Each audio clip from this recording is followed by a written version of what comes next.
ဟုတ်ကဲ့အားလုံးပဲမင်္ဂလာပါခင်ဗျာကျွန်တော်ဒီနေ့ကတော့ပေါ့နော်ကျွန်တော်တို့ရဲ့ TikTok ရဲ့အကောက်ကဒီရောပေါ့နော်ဒီဗီဒီယိုလေးကိုနော်ဒီပင်နေထားတာပေါ့နော်ပင်တွဲတဲ့သဘောမျိုးပေါ့နော်အဲ့ဒါလေးဆိုလို့ရလဲဆိုတာလေးပြောပြမှာဖြစ်ပါတယ်ခင်ဗျာတော့မဲ့ဗီဒီယိုဆုံးအကျိုးတတုံးပါခင်ဗျာဟုတ်ကဲ့ပါကျွန်တော်တို့ဒီမှာပင်တွဲမယ်ဆိုရင်ပေါ့နော်ကျွန်တော်တို့ဒီမှာအကြိုက်ဆုံးဗီဒီယိုတစ်ခုကျွန်တော်ရွေးလိုက်ပါခင်ဗျာနော်ကြိုက်ဆုံးဗီဒီယိုတစ်ခုရွေးပြီးနေလိုက်ပါ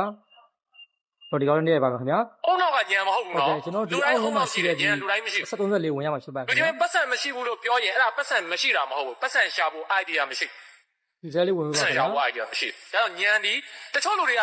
ဘုဒ္ဓတာအရန်များတယ်ရက်ကွက်ထဲမှာဘုဒ္ဓတာဟင်းတွေကိုရမတွေးဘူးခင်ဗျာဒီစဲလေးကြည့်အဲ့တော့အရန်တွေးတာပဲဒီလေးကိုထည့်ပေးပါခင်ဗျာလုံလောက်တဲ့ဘုဒ္ဓတာမဖြည့်စုမလေးလာဘူးပေါ့နော်ဟောပြောမတက်စားပါခင်ဗျာကျွန်တော်တို့ခေါ်ထုတ်ချက်ကြည့်ပါမယ်ခင်ဗျာ